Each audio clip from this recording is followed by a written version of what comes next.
ఈరోజు క్లాస్‌లో మనము కొన్ని సీరియస్ ఇష్యూస్ మీద డిస్కస్ చేద్దాం. సీరియస్ ఇష్యూస్ ఏంటి అనంటే, క్లయింట్ సర్వర్ అంటే ఏంటి? క్లయింట్ అంటే ఏంటి? సర్వర్ అంటే ఏంటి? వెబ్ క్లయింట్ అంటే ఏంటి? వెబ్ సర్వర్ అంటే ఏంటి? బ్రౌజర్ అంటే ఏంటి? వెబ్ సర్వర్ ఎన్ని రకాలుగా ఉంటది? అపాచే వెబ్ సర్వర్ ఏంటి? ఇంకా ఏమైనా రకరకాల సర్వర్స్ ఉన్నాయా? సింగిల్ పేజ్ అప్లికేషన్ అంటే ఏంటి? వీటన్నిటి గురించి మనం ఈరోజు డిస్కస్ చేద్దాం. What is the importance of JavaScript in today's web world? అసలు వెబ్ అనేది ఎందుకొచ్చింది? వెబ్, వెబ్ కాన్సెప్ట్ ఎందుకొచ్చింది? అసలు వీటన్నిటిని వెబ్ అప్లికేషన్స్ అని ఎందుకు అంటున్నారు? ఇంతకుముందు ఎలా ఉండేది? ఏం జరిగేది? అనేది చూద్దాం. Okay. So, let me explain you the straight away the first point is client server architecture. అసలు క్లయింట్ సర్వర్ ఆర్కిటెక్చర్ లేకముందు ఏం జరిగేది? Okay. So, the simplest example is very old డేస్‌లో బ్యాంకింగ్ సిస్టమ్ ఎట్లా వర్క్ చేసేదో ఒకసారి ఆలోచించండి. ఓకే. బ్యాంకింగ్ సిస్టమ్ అంటే ఏంటంటే, ఐయామ్ టాకింగ్ అబౌట్ 2000 సారీ 95స్ ఆర్ నాట్ ఈవెన్ 95, 95కి చాలా చేంజ్ వచ్చింది. అరౌండ్ 80స్‌లో బ్యాంకింగ్ సిస్టమ్ ఎట్లా జరిగేది అనంటే, అప్పట్లో కంప్యూటర్స్ అంటే ఏమి ఉండేవి కాదు. కంప్లీట్‌గా paper based system. Totally paper based system almost. ఒకవేళ కొన్ని బ్యాంక్స్‌లో ఒకవేళ కంప్యూటరైజ్డ్ బ్యాంకింగ్ మెకానిజం అనేదొచ్చినా, వాళ్ళందరూ ఆ రోజు బ్యాంక్‌లో జరిగిన ట్రాన్సాక్షన్స్ మొత్తం కలిపి మనకి ఒక సిస్టమ్‌లో ఎంటర్ చేసేవాళ్ళనమాట. ఎంటర్ చేసిన తర్వాత దాన్ని మాగ్నెటిక్ టేప్స్ అని తీసుకొని, ఆ టేప్స్‌ని తీసుకువెళ్ళి సెంట్రల్ బ్యాంక్‌లో డిపాజిట్ చేయాలి. డిపాజిట్ చేస్తే సెంట్రల్ బ్యాంక్‌లో వాళ్ళు ఆ డేటా అంతా క్లబ్ చేసి ఒక చోట పెట్టుకుంటారు. That was the system in those days. Okay. So, స్లోగా ఏమైంది అనంటే, మనకి బ్యాంకింగ్ సిస్టమ్స్ ఎట్లా వర్క్ చేయడం స్టార్ట్ చేసినాయి అనంటే, బ్యాంక్‌లో కంప్యూటర్స్ ఉన్నాయి. కానీ ఇంటర్నెట్ లేదు అంతగా. సో, ఎవరి కంప్యూటర్‌లో అంటే డేటా అనేది వితిన్ ద బ్యాంక్ ఒక సర్వర్‌లో స్టోర్ అయ్యేది. ఆ సర్వర్‌కి, ఆ బ్యాంక్‌లో ఉన్న మిగతా కంప్యూటర్స్ అన్నిటికి కమ్యూనికేషన్, కనెక్షన్ అనేది ఉండేది. సో, వాళ్ళు సెంట్రల్ కంప్యూటర్‌లో స్టోర్ చేసేవాళ్ళు. అయితే ఇక్కడ ప్రాబ్లమ్ ఏంటి? What is the difference? మనకి సెంట్రలైజ్డ్ సర్వర్‌లో అంటే మెయిన్ బ్రాంచ్‌లో స్టోర్ చేయడానికి వితిన్ ద బ్యాంక్‌లో ఒక సెంట్రల్ కంప్యూటర్‌లో స్టోర్ చేసుకోవడానికి మిగతా ఆహ్, అంటే సెంట్రల్ కంప్యూటర్‌లో స్టోర్ చేసుకునే సిస్టమ్‌లో మనకేమేం కావాలి? సపోజ్ నేను మాట్లాడుతుంది వితిన్ ద బ్యాంక్ ఒక సెంట్రల్ సిస్టమ్ ఉంది. ఆ సెంట్రల్ సిస్టమ్‌కి రకరకాల పీర్స్ కనెక్ట్ అయ్యి ఉన్నాయి. అంటే ఏంటి? రకరకాల కంప్యూటర్స్ ఉన్నాయి. ఇవన్నీ కనెక్ట్ అయ్యి ఉన్నాయి. సో, ఈ బ్యాంక్‌లో ఉన్న అకౌంట్స్ ఇన్ఫర్మేషన్ అంతా కూడాను ఈ సెంట్రల్ సిస్టమ్‌లో స్టోర్ అయ్యుంది.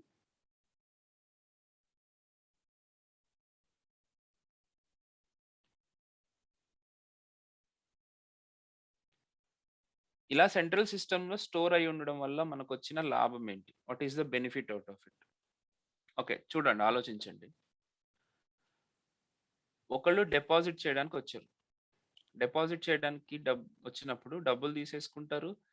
వాళ్ళ ఇన్ఫర్మేషన్‌ని తీసుకెళ్ళి సెంట్రల్ సిస్టమ్‌లో స్టోర్ చేసుకుంటారు. రైట్? అలాగే విత్‌డ్రా కోసం వచ్చినప్పుడు వాళ్ళ డబ్బులెంతున్నాయని ఈ సెంట్రల్ సిస్టమ్‌ని అడిగి తెలుసుకుంటారు. కరెక్టేనా? అడిగి అంటే చూసి వాళ్ళకి మనీ ఇచ్చేస్తారు. ఇక్కడి వరకు బానే ఉంది. అంటే డేటా ఇక్కడ ఉంటాయి. ఎందుకంటే ఈ కంప్యూటర్‌లో మొత్తం డేటాను మనం మెయింటైన్ చేయలేము కాబట్టి. కాకపోతే వీటన్నిటికి ఒక నెట్వర్క్ కనెక్షన్ అనేదైతే ఉండాలి. Every computer should connect to the central server in the bank. I'm talking about not the central bank. Okay. ఇలాగ ఒక నెట్వర్క్‌లో కనెక్ట్ అయ్యి ఉన్నాయనుకుందాం. రైట్? వీళ్ళని అడుగుతున్నారు. కాకపోతే ఈ కంప్యూటర్‌లోంచి ఈ కంప్యూటర్‌కి మనం రిక్వెస్ట్‌లు ఎలా పంపిస్తాం? అంటే ఎలాగ తెచ్చుకుంటాం? ఈ కంప్యూటర్‌లో యాక్చువల్‌గా డేటా స్టోర్ అయ్యి ఉంటది. ఇలాగ సెంట్రల్‌గానే ఎందుకు స్టోర్ చేయాలని కూడా డౌట్ రావచ్చు మీకు. సెంట్రల్‌గా ఎందుకు స్టోర్ చేయాలి అనంటే సపోజ్ ఇక్కడ ఒక మేనేజర్ కూర్చున్నాడు. ఆ మేనేజర్‌కి కొంత ఇన్ఫర్మేషన్ కావాలనుకో. ఇప్పుడు ఈ అకౌంట్స్ అన్ని మెయింటైన్ చేసేది ఒక క్యాషియర్ అయితే క్యాషియర్‌ని అడగాలి. మళ్ళీ క్యాషియర్‌ని పిలిపించాలి. పిలిపించి ఈ ప్రవీణ్ పరిస్థితి ఏంటి? ఇతను ఎన్ని రోజుల నుంచి మన బ్యాంక్‌లో ఆహ్, అకౌంట్ మెయింటైన్ చేస్తున్నారు. ఆఫ్‌కోర్స్ పాస్‌బుక్ చూస్తే తెలిసిపోతది. పాస్‌బుక్ మెయింటైన్ చేయడం పెద్ద ప్రాసెస్ కదా! ఎన్ని సార్లు డబ్బులు కట్టాడు? ఎంత మెయింటైన్ చేసాడు? ఇవన్నీ చూసుకోవడానికి మళ్ళీ వీళ్ళని పిలవాలి. సరే. ఎంత లోన్ ఇస్తే ఎంత మనము ఎన్ని రోజుల వరకు ఇవ్వచ్చు అనేది కూడా మెయింటైన్ చేయాలి. లాకర్స్ ఏమన్నా ఉన్నాయా? లాకర్‌లో ఏమన్నా ఆహ్, పెట్టుకున్నారా? లేదా ఏదైనా ఆల్రెడీ ఏమన్నా లోన్స్ ఉన్నాయా? సరే పాస్‌బుక్‌లో అంటే లోన్ ఇన్ఫర్మేషన్ ఉండదు కదా! లోన్ బుక్ సెపరేట్‌గా. సో, ఈ ఇన్ఫర్మేషన్‌ని బ్యాంక్ మేనేజర్ తెలుసుకోవాలి అనంటే వీళ్ళందరిని కన్సల్ట్ చేయాలి. ఒకవేళ సెంట్రల్ సిస్టమ్ లేకపోతే అని చెప్తున్నాను. సెంట్రల్ సిస్టమ్ ఉంటే మరీ మంచిది. కదా! సెంట్రల్ సిస్టమ్ ఉంటే ఏమవుతుంది? ఈ బ్యాంక్ మేనేజర్ ఈ సెంట్రల్ సిస్టమ్‌లో నుంచి అతని అకౌంట్ ఓపెన్ చేసుకొని చూసుకుంటాడు. కానీ ప్రాబ్లమ్ ఏంటంటే ఈ నెట్వర్క్ ఉంది గదా! ఈ నెట్వర్క్ ఉంది కరెక్టే. కనెక్టివిటీ అయితే ఉంది. కానీ ఇక్కడి నుంచి మన బ్యాంక్ మేనేజర్ సెంట్రలైజ్డ్ సిస్టమ్‌కి ఎలాగ పంపిస్తాడు? సెంట్రలైజ్డ్ సిస్టమ్‌లో ఉన్న రిక్వెస్ట్‌ని ఎలా అంటే సారీ డేటాని ఎలా తెచ్చుకుంటాడు? ఎలా చూస్తాడు?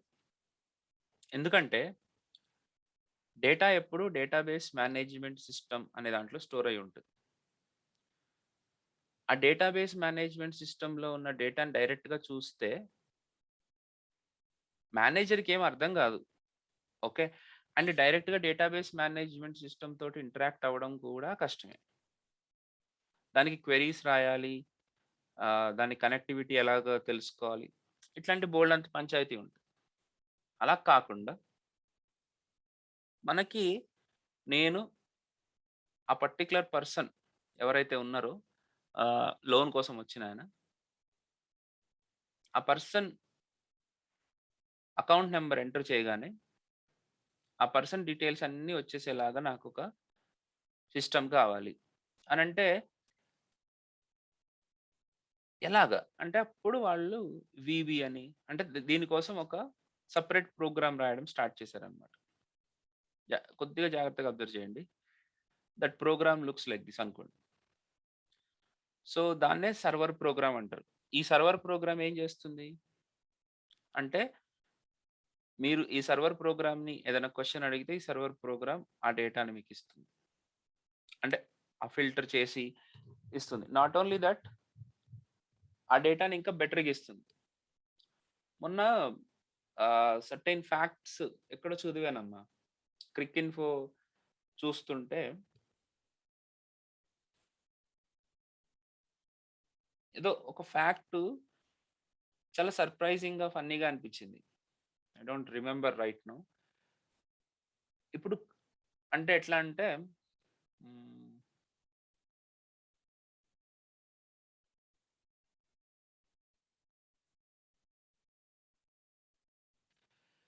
యాహ్! హ్మ్. What was that? Lead leads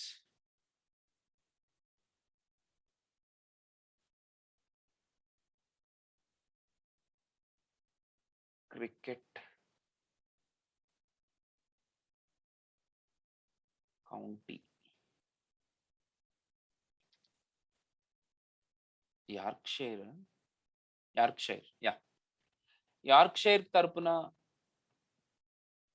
cricket ఆడిన ఇండియన్స్ ఎవరెవరు?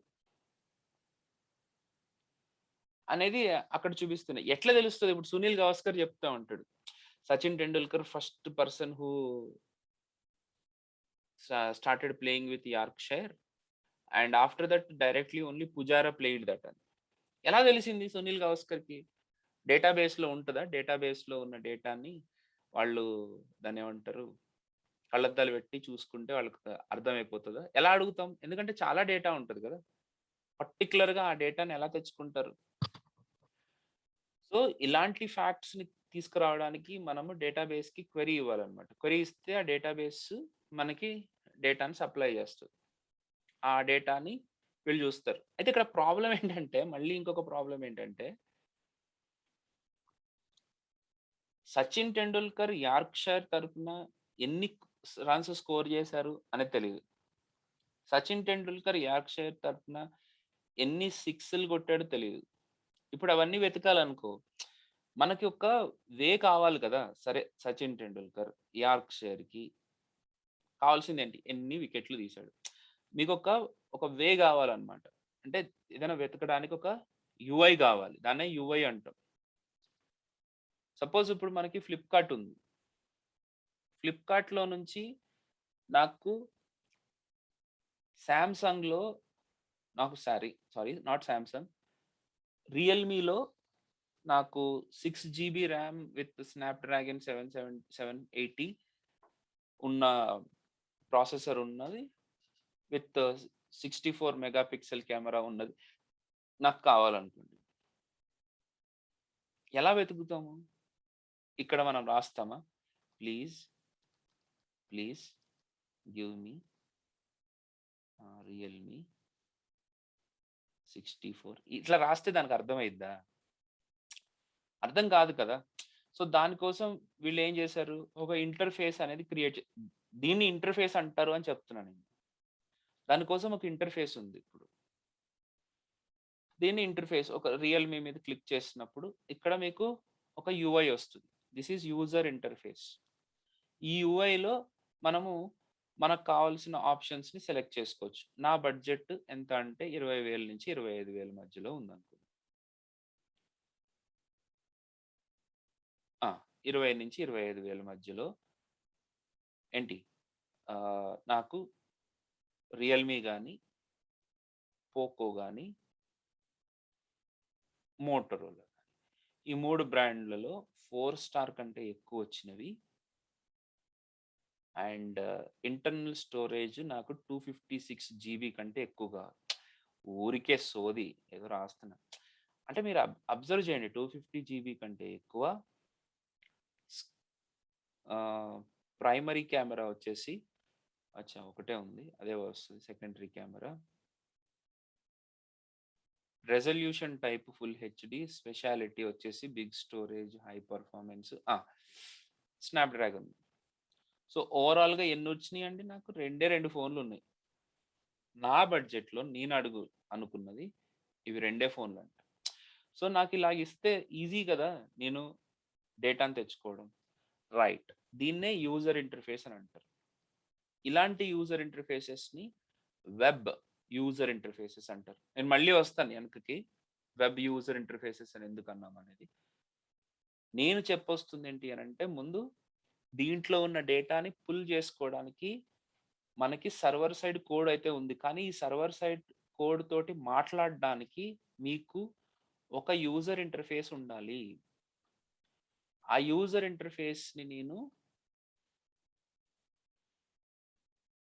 ప్రతి కంప్యూటర్‌లోనూ ఇన్‌స్టాల్ జేయాలి.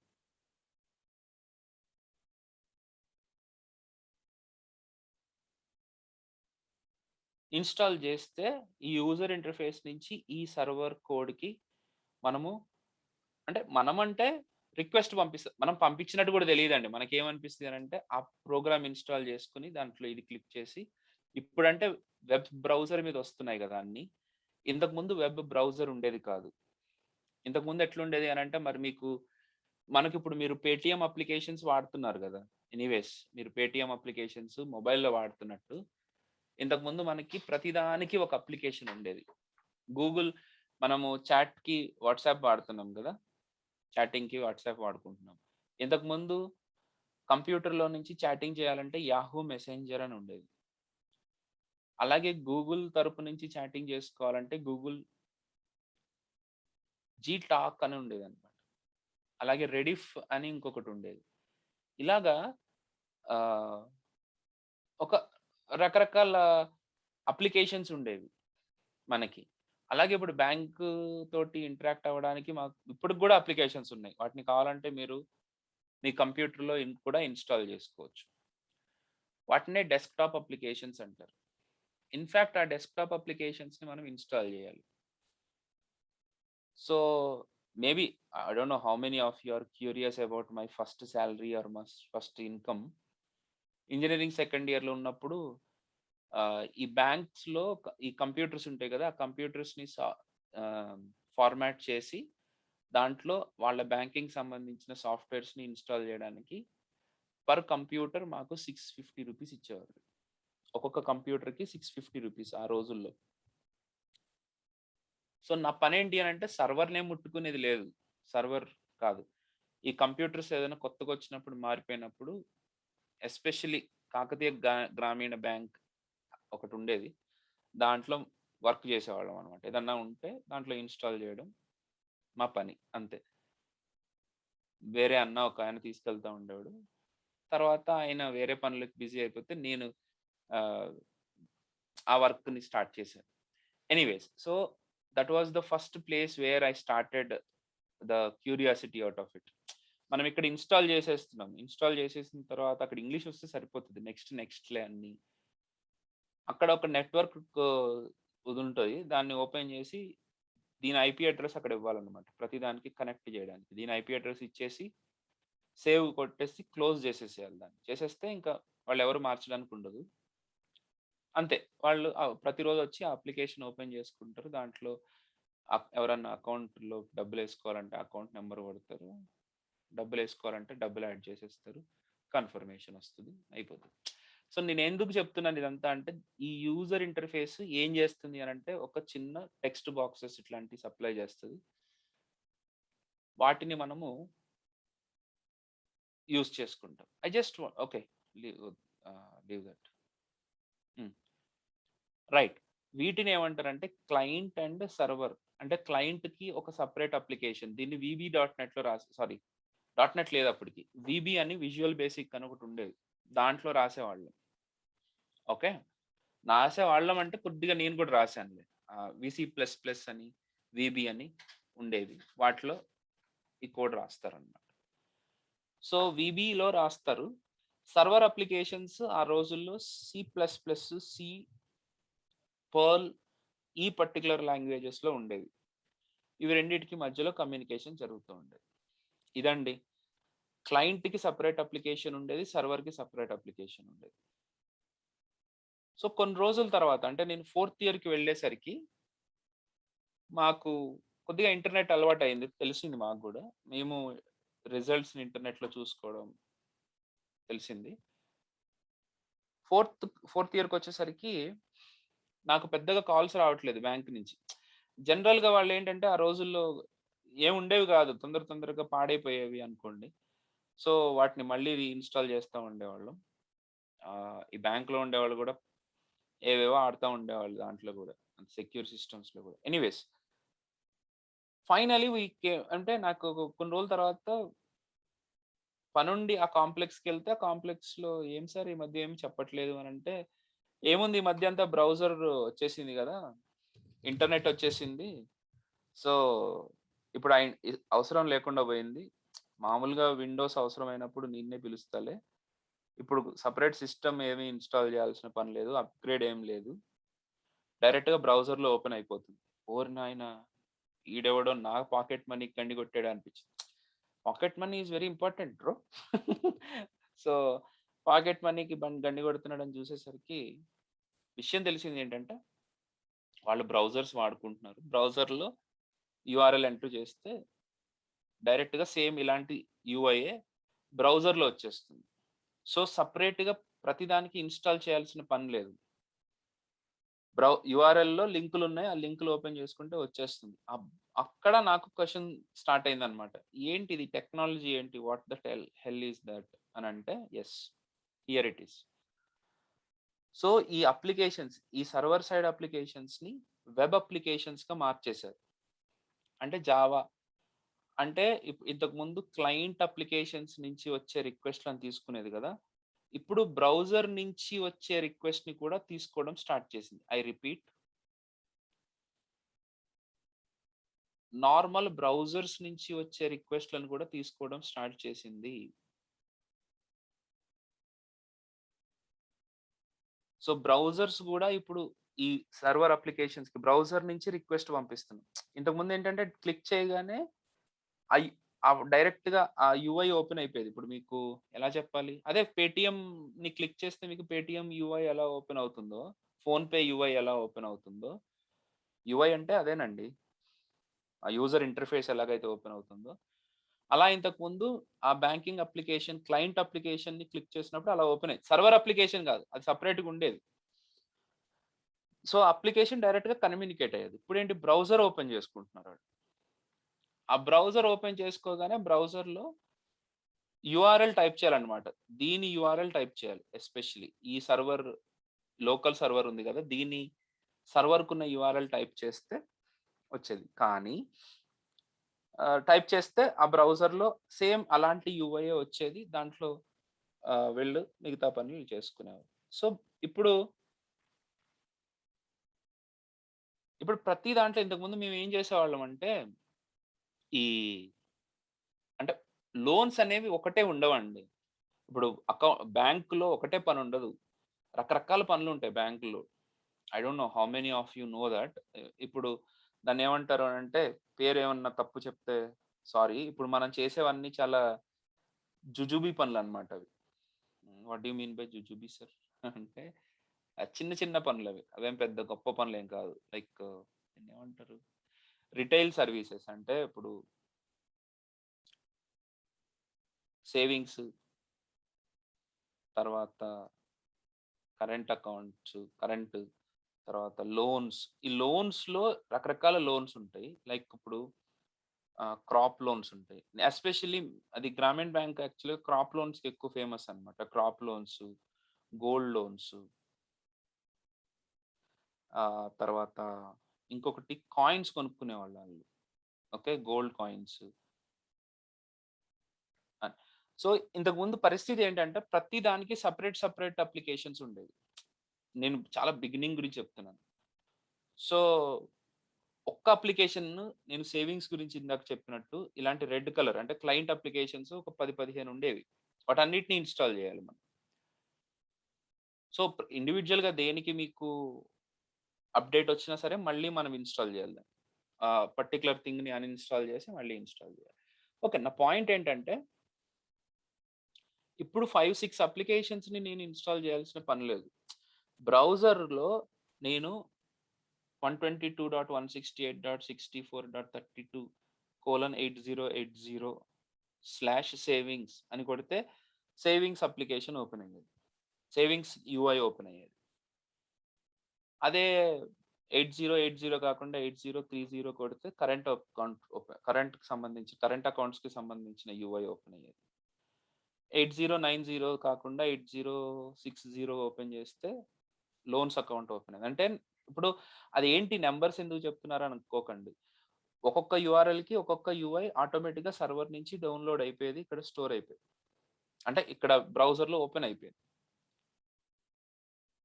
ఇలా ఓపెన్ అయిపోవడం తోటి ఏమైంది అనంటే నేను ఇన్‌స్టాల్ చేయాల్సిన అవసరాలు లేవు. ఇంక ఇన్‌స్టాల్ చేసుకోవడాలు ఇయన్నీ ఏమి లేవమ్మా. అందుకని నన్ను ఆపేశారు. సరే దాని తర్వాత కొన్ని వేరే ఇష్యూస్ వచ్చినాయి కాబట్టి మనం బానే సంపాదించుకున్నాం. అది వేరే. ముందైతే ఒకటే బ్రౌజర్‌లో నుంచి మల్టిపుల్ థింగ్స్ చేస్తున్నాం. ఇప్పుడు కూడా అదే చేస్తాం గదా! ఇప్పుడు మనకు జీమెయిల్ కావాలంటే సేమ్ బ్రౌజర్ యూజ్ చేస్తాం. కాకపోతే యూఆర్ఎల్ యూజ్ చేస్తున్నాం. ఫేస్‌బుక్ కావాలంటే ఫేస్‌బుక్ ఓపెన్ చేసుకుంటాం. తర్వాత ఒకటే బ్రౌజర్‌లో. ఇంకా, ఇంకా మీకు ఆహ్, ఏదైనా అప్లికేషన్స్ డెవలప్‌మెంట్ ఇట్లాంటి స్టాక్ బ్రిడ్జ్ ఇట్లాంటివి ఏం కావాలన్నా సెపరేట్ యూఆర్ఎల్ ఓపెన్ చేసుకుంటే సరిపోతుంది. మీరు ప్రతి దానికి ఒక ఇండివిడ్యువల్ అప్లికేషన్స్ లేవు. ఇన్‌ఫాక్ట్ మొబైల్‌లో ఇవన్నీ చేశారు కానీ దట్స్ ఎ క్రాప్. రేపొద్దున పీడబ్ల్యూఎస్ అని వస్తున్నాయి. ప్రోగ్రెసివ్ వెబ్ అప్లికేషన్స్ అని. పీడబ్ల్యూఎస్ వచ్చినప్పుడు మీరు మళ్ళీ ఓల్డ్ మెకానిజంలోకి వెళ్ళిపోతారు. ఏంటంటే లైక్ బ్రౌజర్‌లోనే అన్నీ జస్ట్ లైక్ మీకు థంబ్‌నెయిల్స్‌లా ఉంటాయన్నమాట. ఇప్పుడు I will show you what is that. ఇప్పుడు ఇక్కడ చూస్తే ఇవన్నీ పీడబ్ల్యూఎస్సే. అంటే నేను ఇక్కడ ఇది క్లిక్ చేస్తే మా డ్రైవ్ ఓపెన్ అవుతుంది. జీమెయిల్ క్లిక్ చేస్తే జీమెయిల్ ఓపెన్ అవుతుంది.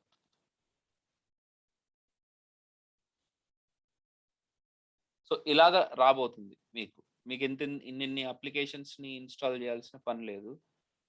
Okay. Okay. Got it. Okay. Fine అండి. సో, ఇలాగా మీరు ఒక్క బ్రౌజర్ యూజ్ చేసి మల్టిపుల్ అప్లికేషన్స్‌ని యాక్సెస్ చేసుకోగలుగుతాం. By using different different URLs. కానీ ఈ అప్లికేషన్స్‌ని మనము స్టోర్ చేయాలంటే, ఇప్పుడు ఈ బ్యాక్ ఎండ్ అప్లికేషన్స్ ఉన్నాయి కదా! వీటినే వెబ్ అప్లికేషన్స్ అంటున్నాం మనం. ఈ వెబ్ అప్లికేషన్స్‌ని స్టోర్ చేయడానికి మనకి సర్వర్స్ కావాలి. అంటే అది కూడా ఒక సాఫ్ట్‌వేరే. సర్వర్ అంటే మీరు పెద్ద కంప్యూటర్ అనుకోకండి. ముందు ఆ సాఫ్ట్‌వేర్‌లోనే ఈ అప్లికేషన్స్‌ని మీరు డిప్లాయ్ చేయగలుగుతారు.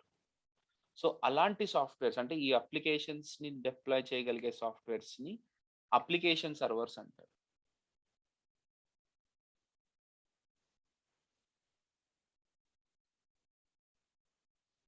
What the hell is this? Web అప్లికేషన్స్‌ని స్టోర్ చేసుకునే దాన్ని అప్లికేషన్ సర్వర్ అంటారు. కానీ దీనికంటే ముందు మీరు ఆలోచించాల్సింది వెబ్ సర్వర్ అంటే. So, what is this web server అంటే, మన కంప్యూటర్‌లో వెబ్ సర్వర్ అనేది ఇన్‌స్టాల్ చేసినప్పుడు, మన అంటే ఇన్‌స్టాల్ చేసినప్పుడు ఏం జరుగుతుంది అనంటే, ఆ వెబ్ సర్వర్ మన కంప్యూటర్‌లో ఒక పోర్ట్‌ని లిజన్ చేస్తుంది. అంటే ఏంటి? అంటే మీ కంప్యూటర్‌కి అంటే 192.168.123.19:8080. సపోజ్ ఇది మీ కంప్యూటర్ అనుకోండి. అంటే మీ కంప్యూటర్ ఐపీ అడ్రెస్ ఏంటంటే 192 ఇది మీ కంప్యూటర్ ఐపీ అడ్రెస్. సార్ కొంతమందికి లోకల్ ఐపీలు, పబ్లిక్ ఐపీలు చాలా తెలిసుండొచ్చు దాకా. మీరు దయచేసి నన్ను ఏదో అనుకోకండి. అందరికి అర్థం కావాలని ఇలా చూపిస్తున్నాను అంతే. Okay. So 192.168.123.19 is my computer address. అంటే నా కంప్యూటర్‌కి ఒక అడ్రెస్ ఉంటుంది. And 8080 is one port number. ఆ కంప్యూటర్‌లో 62,767 పోర్ట్స్ ఉంటాయి. సో, ఒక పోర్ట్ నంబర్‌కి నేను అసోసియేటెడ్‌గా ఒక వెబ్ సర్వర్‌ని ఇన్‌స్టాల్ చేస్తాను. అంటే ఒక సాఫ్ట్‌వేర్‌ని ఇన్‌స్టాల్ చేసేస్తాను. ఆ ఇన్‌స్టాల్ చేసినప్పుడు ఆ సాఫ్ట్‌వేర్ ఇప్పుడు ఇన్‌స్టాల్ చేసినప్పుడు ఆ సాఫ్ట్‌వేర్ ఒక పోర్ట్ నంబర్‌ని వింటూ ఉంటుంది. Yes. That is what I am talking right. Yeah! So, port numbers అనేవి మన కంప్యూటర్‌లో ఉన్న కాన్స్టెంట్ నంబర్స్ అన్నమాట. సో, ఇవేంటి అనంటే పోర్ట్ నంబర్ అంటే ఇప్పుడు మీకు ఒక స్విచ్ బోర్డ్‌లో ఉండే సాకెట్స్ లాగా అనుకోకండి. అవి వర్చువల్ సాకెట్స్ అన్నమాట. అంటే వర్చువల్‌గా ఇప్పుడు ఒక్కొక్క పోర్ట్ నంబర్ ఇచ్చేస్తాం మనం. సో, ఆ నంబర్ అనేది మన కంప్యూటర్‌లో రిజిస్టర్ అయిపోయి ఉంటది.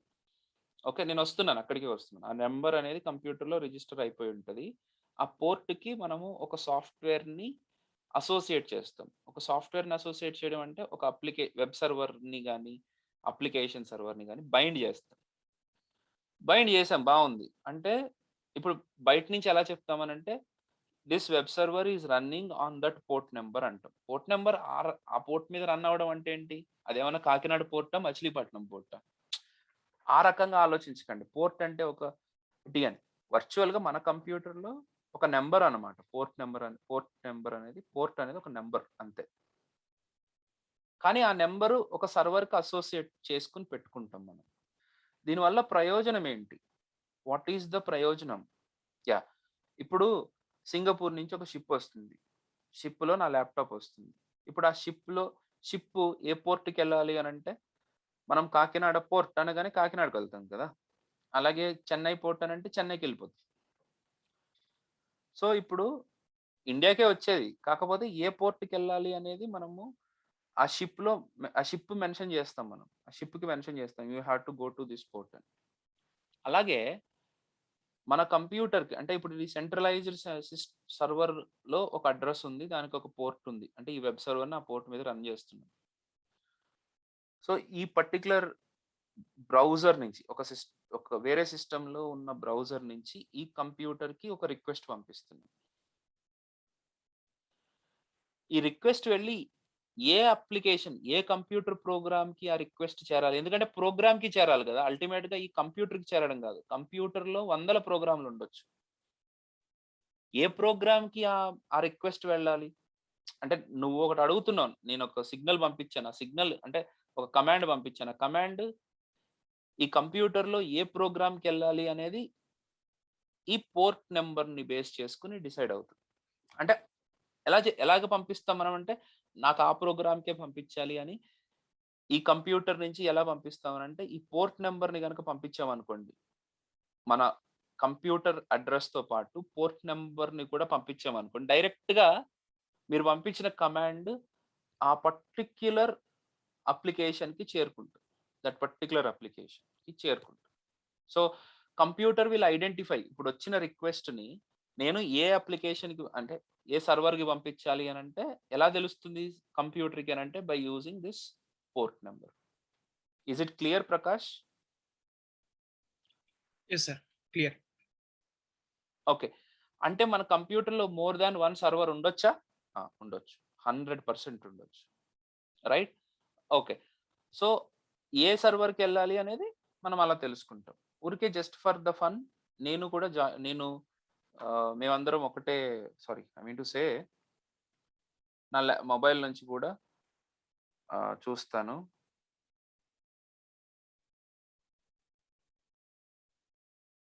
ఒక్క నిమిషం. యాహ్! మొబైల్‌లో కూడా లాగిన్ అవుతాను. జస్ట్ మీకు చూపిస్తాను చూడండి. హ్మ్.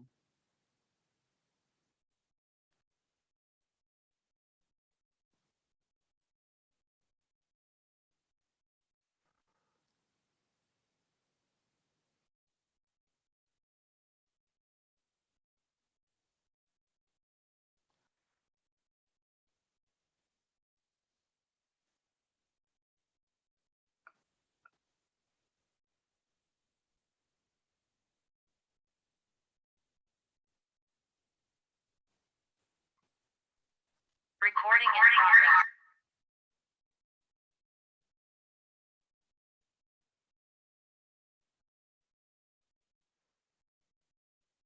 ఓకే. సో, నేను జాయిన్ అయ్యాను. సో, ముందు మీకు నేనొక వెబ్ సర్వర్ అంటే ఆల్రెడీ నాకు వెబ్ సర్వర్ ఉంది. ఆ సార్ ఇప్పుడు మీరేం కంగారు పడకండి.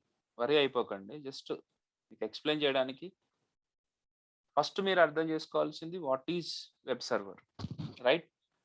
What is web client? ఈ రెండిటికి మధ్యలో జరుగుతున్న కమ్యూనికేషన్ ఎలా జరుగుతుంది? ఇది మనం మెయిన్‌గా ఆలోచించాల్సింది. ఓకే. సో, ఇప్పుడు ఆర్‌బీ11 ఆర్‌బీ11లో నేనొక ఫోల్డర్ క్రియేట్ చేశాను. That is called as website 1. ఇంకొకటేంటంటే రెండోదేంటంటే ఆహ్, website 2. Okay.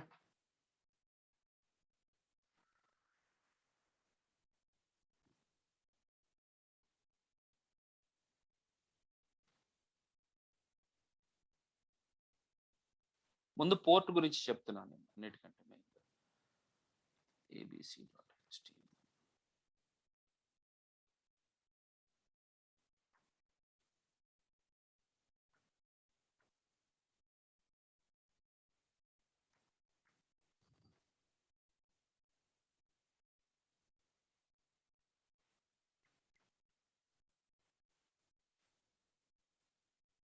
Okay. So this is there in the first వెబ్సైట్లో ఉన్న కోడ్ ఇది. అలాగే రెండో వెబ్సైట్ ఉంది. This is like xyz.html. దీంట్లో h3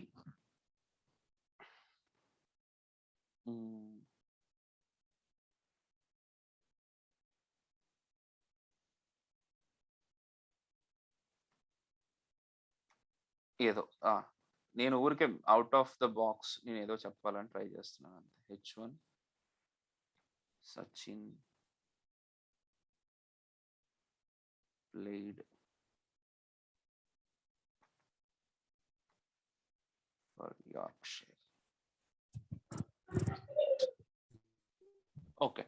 సో నాకు ఈ రెండు సపరేట్ వెబ్సైట్స్ ఉన్నాయి. ఫస్ట్ వెబ్సైట్లో కంటెంట్ వేరే ఉంది, సెకండ్ వెబ్సైట్లో కంటెంట్ వేరే. ఓకే. అయితే ఇప్పుడు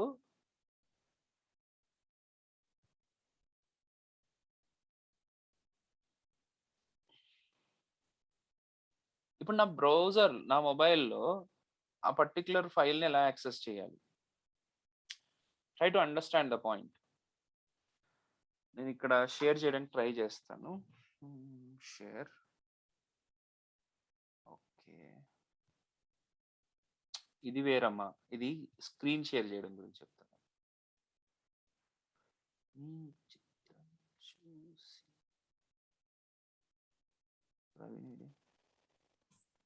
యా, మేక్ హోస్ట్.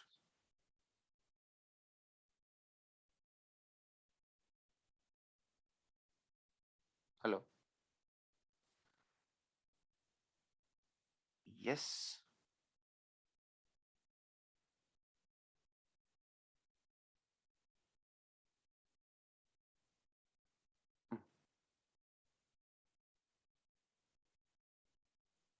ఇప్పుడు మీరు చూస్తే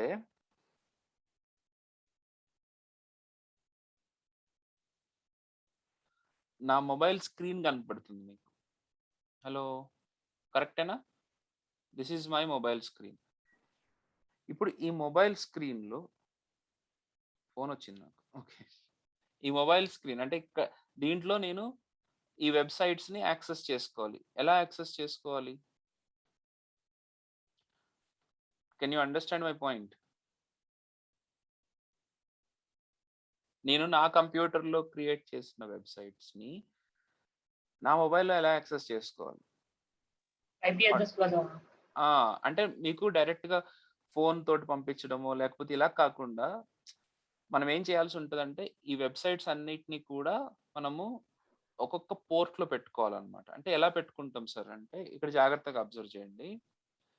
RB11లో ఉన్న వెబ్సైట్ 1ని నేను వెబ్సైట్ 1లో ఉన్న కంటెంట్ని ఒక HTTP సర్వర్ -- పోర్ట్. ఈ HTTP సర్వర్ ఏంటో కూడా చెప్తాను. -- పోర్ట్ 9090 ఎంటర్. ఇక్కడ ఏం జరుగుతుంది అని అంటే ఈ పర్టిక్యులర్ వెబ్సైట్ 1 అనేది ఈ పర్టిక్యులర్ IP అడ్రస్ ఈ పోర్ట్ నెంబర్ మీద రన్ అవుతుంది. అంటే నా వెబ్ సర్వర్ ఈ పర్టిక్యులర్ ఫోల్డర్ని సర్వ్ చేయడానికి రెడీగా ఉంది. ఓకే, అలాగే నేను ఇంకొక ఫోల్డర్ కూడా ఓపెన్ చేస్తాను.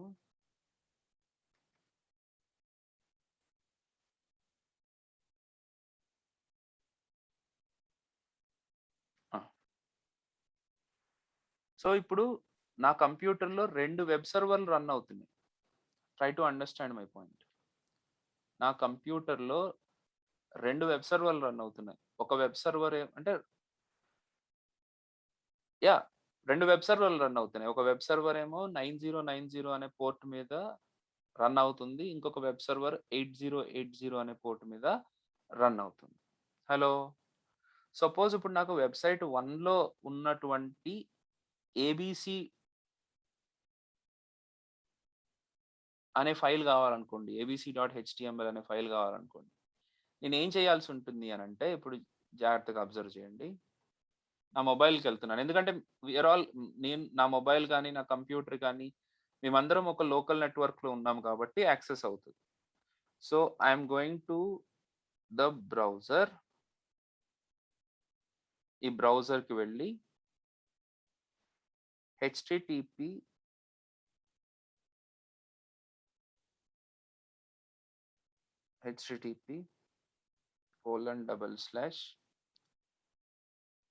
what was the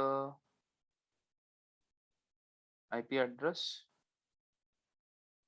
సార్ మీరు ఫస్ట్ సర్వర్ని స్టార్ట్ చేసినప్పుడు చూడలేనట్టుంది. 192.168.29.3. సార్ ప్రతి వెబ్ సర్వర్కి వేరుగా ఉంటుంది. :9090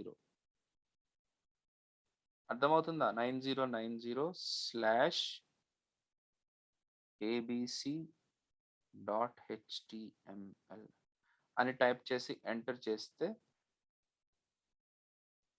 ఏమైంది? బిస్కెట్ అయింది. ఒక్క నిమిషం. Yes, can you see this output? Hello website 1, we have to understand what is web. అంటే ఒక కంప్యూటర్లో ఉన్న ఆ పర్టికులర్ సర్వర్లో, వెబ్ సర్వర్లో ఉన్న ఒక పేజ్ని నేను నా మొబైల్లో యాక్సెస్ చేసుకోగలుగుతున్నాను. అంటే దీన్ని బట్టి మీరు అర్థం చేసుకోవాల్సింది ఏంటి? ఇంతకుముందు నేను చూపించాను కదా, ఇది సెంట్రల్ సర్వర్ ఇవన్నీ. ఓకే, అట్లా. సో నా కంప్యూటర్ని మీరు అట్లా సెంట్రల్ సర్వర్ అనుకోండి, నా మొబైల్ని మీరు ఈ ఎండ్ పాయింట్ అనుకోండి, క్యాషియర్ కంప్యూటర్, మేనేజర్ కంప్యూటర్ అట్లా. సో సెంట్రల్ సర్వర్లో ఒక్కొక్క సర్వరు ఒక్కొక్క పోర్ట్ మీద రన్ అవుతూ ఉంటుంది. ఆ కంప్యూటర్ పేరు ఇప్పుడు 192.168.29.3 అని ఇచ్చాను కదా, ఇది కంప్యూటర్కి ఉండే IP అడ్రస్. :9090 అంటే ఆ కంప్యూటర్లో ఒక్కటే రన్ అవ్వచ్చు, 2-3 రన్ కూడా అవ్వచ్చు కదా. ఫస్ట్ సర్వర్ దాని పోర్ట్ నెంబర్ ముందుగానే బైండ్ చేసి పెట్టుకున్నాం అనమాట. ఓకే, నేను అలా బైండ్ చేసి పెట్టాను, అది కూడా చూపిస్తాను ఒకసారి అయిపోయిన తర్వాత. ఇప్పుడు నాకు రెండో వెబ్సైట్ను యాక్సెస్ చేసుకోవాలంటే ఎలా యాక్సెస్ చేసుకోవాలండి? హలో,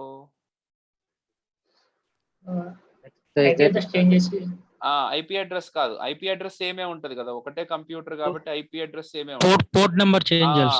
వేరే పోర్ట్ నెంబర్ వెళ్ళాల్సి ఉంటుంది. 8080/ ఆ పర్టికులర్ వెబ్ సర్వర్లో abc.html పేరు లేదు, xyz.html, రైట్? సో అయ్యో, XYZ డాట్ పెట్టలేదు సార్. అవునమ్మా.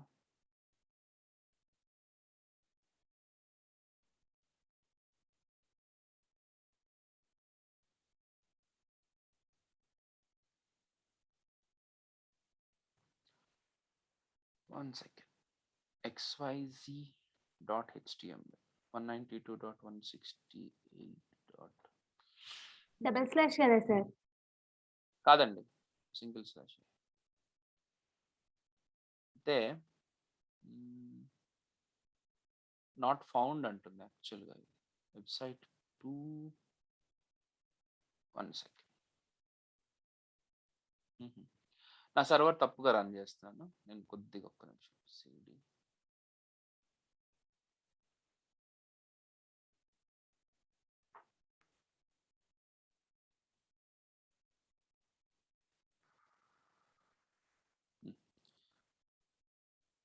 ఇప్పుడు చూడండి, సచిన్ ప్లేడ్ ఫర్ యార్క్షైర్, నీ చిత్రం చూసిన, రైట్? అంటే సెకండ్ పేజ్ కూడా ఓపెన్ అవుతుంది. అంటే వేరే వెబ్సైట్, సేమ్ కంప్యూటర్లో 2 వెబ్ సర్వర్స్ ఉన్నప్పుడు ఒక వెబ్ సర్వర్ ఒక పోర్ట్ మీద, ఇంకొక వెబ్ సర్వర్ ఇంకొక పోర్ట్ మీద రన్ చేస్తున్నాం. కాకపోతే ఒకటే వెబ్ సర్వర్ ఉంటే పోర్ట్ నెంబర్ ఇవ్వాల్సిన పని లేదా అన్నట్టు కాదు. ప్రతి సర్వర్, ఏదైనా సర్వర్ ఉంటే అది ఒక పోర్ట్ నెంబర్ మీద రన్ చేయాల్సిందే. ఓకే, ఎందుకంటే సర్వర్ పనే అది కదా, వేరే వాళ్ళ నుంచి సర్వ్ చేయడం. అండ్ మోర్ ఓవర్ నీకు తెలిసి ఒక సర్వరే ఉండొచ్చు, నీ కంప్యూటర్లో నీకు తెలియకుండా కూడా సర్వర్స్ ఉండొచ్చేమో, హూ నోస్. సో అలాగ ప్రతి సర్వరు ఒక పోర్ట్ని బైండ్ అవ్వాల్సిందే. సో రన్ చేసేటప్పుడే మనం బైండ్ చేసుకుంటాం అనమాట. ఒకసారి నేను మీకు ఎలా యాక్సెస్ చేస్తానో చూపించేశాను కదా.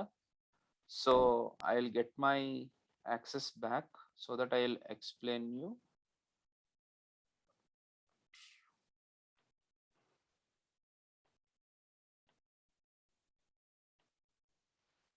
ఇప్పుడు నా కంప్యూటర్ చూడండి. నా కంప్యూటర్ చూస్తే ఇదిగోండి ఒక సర్వర్ వెబ్సైట్ 1ని నేను ఒక సర్వర్‌లో రన్ చేశాను విత్ పోర్ట్ నంబర్ 9090. ఇంకొక సర్వర్‌ని అంటే సేమ్ టైప్ ఆఫ్ సర్వర్‌ని 8080 మీద ఇంకొక పోర్ట్ మీద రన్ చేశాను. సో ఈ సర్వర్‌లో ఉన్న ఫైల్స్ కావాలంటే నేను ఈ ఐపీ అడ్రెస్, ఈ పోర్ట్ నంబర్ ఇచ్చి ఆ ఫైల్ నేమ్ అడుగుతాను. ఈ సర్వర్‌లో ఉన్న ఒక ఫైల్ కావాలి అని అనుకుంటే ఆ ఐపీ అడ్రెస్, ఆ పోర్ట్ నంబర్ మారుస్తున్నాను. మీకు ఇక్కడ కనపడుతుంది. ఆ పోర్ట్ నంబర్ డిఫరెన్స్ ఇచ్చేసరికి ఆ పర్టిక్యులర్ వెబ్ సర్వర్ అంటే ఆ వెబ్ సర్వర్ కాన్ఫిగర్ అయినటువంటి ఫోల్డర్ వెబ్సైట్ 2లో రన్ చేస్తున్నాను ఈ సర్వర్‌ని. ఇదేమో వెబ్సైట్ 1కి రన్ చేస్తుంది ఈ సర్వర్. అర్థమైందా?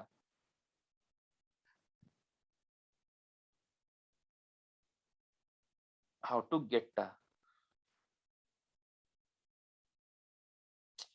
సర్వర్ అదే సర్వర్ రన్ చేసేటప్పుడే మనం బైండ్ చేసి ఉంచుతాం కదమ్మా.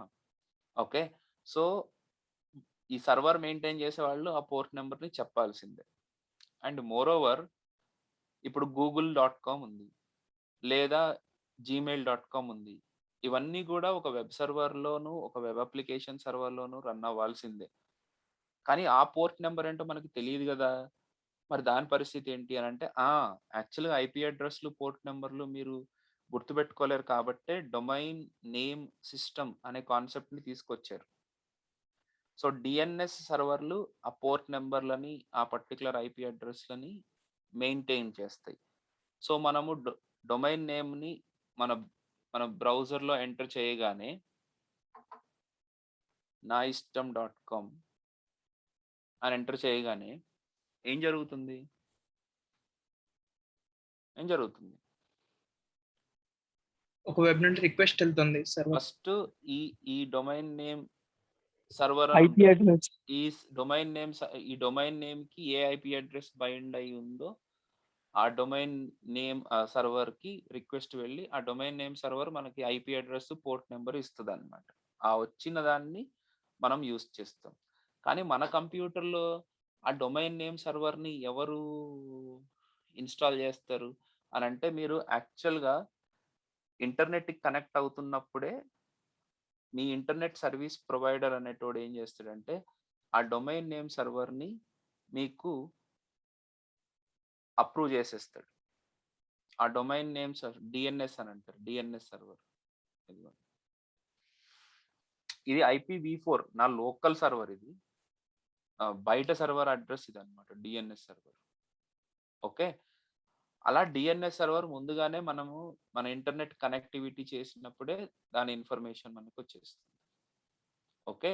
ఈ రకంగా ముందు వెబ్ సర్వర్స్ ఉంటాయి. ఆ వెబ్ సర్వర్స్‌లో మనం వెబ్ పేజెస్‌ని పెట్టుకుంటాం. వెబ్ పేజెస్ కావచ్చు, వెబ్ అప్లికేషన్స్‌ని కావచ్చు. ఆ వెబ్ అప్లికేషన్స్ గురించి నేను రేపు డిస్కస్ చేస్తా. ముందు వెబ్‌సైట్స్ ఎక్కడ ఉంటాయంటే ఏదో కంప్యూటర్‌లో ఒక వెబ్ సర్వర్ లోపల ఈ వెబ్‌సైట్స్ అన్నీ ఉంటాయి. మనము ఆ వెబ్‌సైట్స్‌ని యాక్సెస్ చేసుకోవాలి. అర్థమైందా విషయం? Is it clear guys? Yes, sir. Yeah! So ఇలాగా వెబ్ సర్వర్ అంటే ఏంటి? వెబ్‌సైట్ అంటే ఏంటి? వెబ్ అప్లికేషన్ ఏంటి? ఓకే. రేపు ఇంకా కొన్ని విషయాల గురించి మనం డిస్కస్ చేద్దాం. ఇవన్నీ చాలా అవసరం అమ్మా. ఇవి లేకుండా గనక మనం లోపలికి వెళ్ళినామంటే ఏదో అర్థమవుతున్నట్టే ఉంటది గానీ పూర్తిగా అర్థం కాదు. It is more or less like Tamil cinema చూసినట్టు ఉంటది. అంటే అదేదో అర్థమవుతున్నట్టే ఉంటది గానీ పూర్తిగా అర్థం కాదు అన్నట్టు ఉంటది. అంటే ఐ మీన్ టు సే వాళ్ళ భాష మనకి సేమ్ ఆల్మోస్ట్ సిమిలర్‌గా ఉన్నా మనకి ఆ కంప్లీట్ ఫీల్ రాదు. ఎందుకంటే కొన్ని తెలియవు కాబట్టి మనకి. అలాగా మనం కంప్లీట్‌గా ఏం తెలుసుకోకుండా ఉండడానికి ఇవన్నీ చెప్తున్నాను. Hope you understood and liked it. Okay. Tomorrow we are meeting at the same time for more information. Okay. Any queries please? Sir, చెప్పండి. మీరు ఇక్కడ ఈ సర్వర్ రన్ చేసిన తర్వాత మీ మొబైల్ నుంచి యాక్సెస్ చేశారు కదా. అవును. అది ఒకే నెట్వర్క్ ఉండడం వల్ల అవుతుందా లేదా అవునండి, బయట ఒకటే నుంచి కూడా నెట్వర్క్ లో యాక్సెస్ ఉండడం వల్ల అవుతుంది. లేదు, ఒకటే నెట్వర్క్ లో ఉండడం వల్ల అవుతుంది. ఇప్పుడు బయట వాళ్ళు కూడా యాక్సెస్ చేయాలంటే సార్ వాళ్ళ అప్పుడు నెట్వర్క్ అదే ఉండాలా? నా కంప్యూటర్ కి ఒక పబ్లిక్ ఐపీ ఉండాలి. ఉమ్, ఉమ్. అందుకనే కాబట్టే మన వెబ్సైట్లన్నీ గోడాడీ లాంటి పెద్ద పెద్ద హోస్టింగ్ సర్వర్స్ లో రన్ చేస్తాం. అదే సార్ నా క్వశ్చన్ ఆ. కూడా. ఇప్పుడు నేనే ఒక సర్వర్ నేనే నా కంప్యూటర్ లో పెట్టుకొని వెబ్సైట్ అవును, ఇప్పుడు ఆన్లైన్ లో ఉన్నది అనుకోండి, సో అవును. Anybody can access that. Yes anybody can access that హ్యాపీగా. ఇంతకు ముందు మేము అలా రన్ చేసుకునేవాళ్ళం అండి. ఇంతకు ముందు అలా రన్ ఇప్పుడు చేసేవాళ్ళం. గోడాడీకి అది అవసరం అవసరం లేకుండా లేదు. మనం కావాలనుకుంటే మనం అలా పెట్టుకోవచ్చు. చేసుకోవచ్చు. కాకపోతే మీకు Okay. స్టాటిక్ ఐపీ రావడం చాలా కష్టం అండి. ఇప్పుడు మీరు కావాలంటే మీ ఇంటర్నెట్ సర్వీస్ ప్రొవైడర్ని అడగండి. యాక్చువల్గా ఇప్పుడు IPv6 వచ్చిన తర్వాత ఇస్తున్నారు, స్టాటిక్ ఐపీలు కూడా ఇస్తున్నారు, కానీ కాస్ట్లీ ఉన్నాయి. నెలకి స్టాటిక్ ఐపీ కోసమే దగ్గర దగ్గర 700 ఏమో ఛార్జ్ చేస్తున్నారు. So Okay. Yeah, and moreover you had to maintain the 24/7 power supply, తర్వాత uninterrupted internet connections, and main line కి మనం ఎప్పుడు కనెక్ట్ లో ఉండం. అంటే మెయిన్ లైన్ అంటే ఇండియాకి కూడా మెయిన్ లైన్ లేకపోవచ్చు. నాకు తెలిసి మలేషియా, దుబాయ్ ఈ లైన్స్ లో ఈవెన్ మెయిన్ లైన్ ఉంది, ఇండియాలో ఉంది, త్రూ చెన్నై ఉంది, రైట్. అలాంటి మెయిన్ లైన్ కి దగ్గరలో ఉండాలి మనం టు మెయింటైన్ 99.9 కన్సిస్టెన్సీ. ఆ లెవెల్ కన్సిస్టెన్సీ మనం మెయింటైన్ చేయాలంటే అంటే మెయింటైన్ అంటే మనకి ఇంటర్నెట్ పోకూడదు కదా, కరెంట్ ఉన్నా ఇంటర్నెట్ మిస్ అయితే మన ఇంటర్నెట్ కనెక్ట్ పోతుంది కదా. So connection. అలాంటి మెయింటైన్ చేయడం కోసం వాళ్ళు స్ట్రాటజిక్ పాయింట్స్ లో మెయింటైన్ చేస్తూ ఉంటారు. అది అట్లా. సార్ ఇప్పుడు మీరు సర్వర్ రన్ చేస్తారు కదా, దీన్ని మామూలుగా రన్ చేసుకోవచ్చా? దీనికి ఏదైనా ఇన్స్టాలేషన్ చేయాలండి. నోడ్ జేఎస్ ఉండాలి, తర్వాత మీకు HTTP సర్వర్ అప్లికేషన్ ఉండాలి. మీకు అవి ఉన్నప్పుడే మీకు వస్తుంది. దాన్ని కూడా రేపు చూపిస్తాను ఎలా చేయాలనేది. రేపు చూపిస్తాను. అదే ఎలా చేయాలి? యా చూపిస్తాను. ఎగ్జాంప్ సర్వర్ అని బయట ఇంకొక పని చేయండి మీరు. ఒక చెప్పండి. ఎలాగో మీరు అడిగారు కాబట్టి అందరూ చేయండి దీన్ని. That is called as 000webhost.com. ఈ వెబ్ హోస్ట్ 000 వెబ్ హోస్ట్ లోకి వెళ్ళి ఒకసారి ఒక అకౌంట్ క్రియేట్ చేయండి. Okay. ఒక అకౌంట్ క్రియేట్ చేసుకుని రెడీగా ఉంచండి. రేపు మీకు హోస్టింగ్ ఎలా చేయాలో కూడా చూపించేస్తాను. హోస్ట్ చేసేసి దాంట్లో మీ వెబ్సైట్స్ ని మీరు పెట్టుకోవచ్చు. ఇది ఓకే, ఇది ఫ్రీ అండి. ఫ్రీ PHP మీద ఇస్తుంది, మంచిదే, ఫ్రీగానే ఉంది. డొమైన్ నేమ్ కొద్దిగా .000 వెబ్ హోస్ట్ యాప్ మీద ఉంటుంది, బట్ ఇట్స్ ఓకే. ముందైతే అకౌంట్ క్రియేట్ చేసుకోండి. అండ్ మీకు ఒక ఈమెయిల్ వస్తుంది, ఆ ఈమెయిల్లో కన్ఫర్మేషన్ కూడా ఇవ్వండి. Okay yeah okay guys, that's it for today. See you tomorrow. Okay, Thank you. bye.